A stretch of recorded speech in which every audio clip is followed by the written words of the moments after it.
Suite à un sinistre incendie important, vous avez le libre choix de votre expert.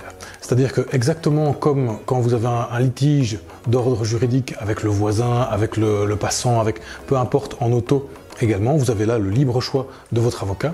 Eh bien, en matière d'après-sinistre, c'est exactement le même principe qui compte, c'est-à-dire que vous avez le libre choix de votre expert.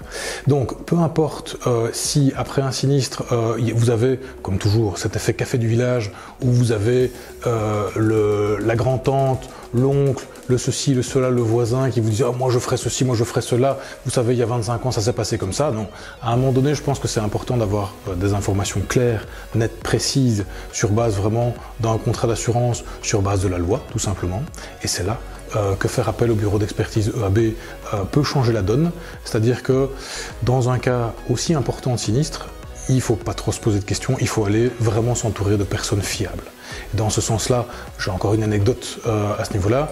Dans le cadre d'une copropriété, donc un immeuble avec plusieurs appartements, le syndic fait le choix d'un bureau. Le copropriétaire, donc le propriétaire de l'appartement principalement sinistré, lui se dit dans une pipe, moi j'ai pas du tout confiance dans ces gens-là. Il nous appelle et nous, bien sûr, on prend la suite dans le sens où chaque propriétaire est libre de faire ses propres choix concernant son bien.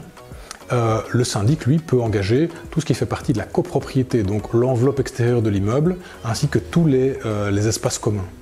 Les ascenseurs, les caves, que sais-je, tout ça c'est le syndic qui prend en charge, mais dans une copropriété, chaque copropriétaire est tout à fait libre de choisir son expert.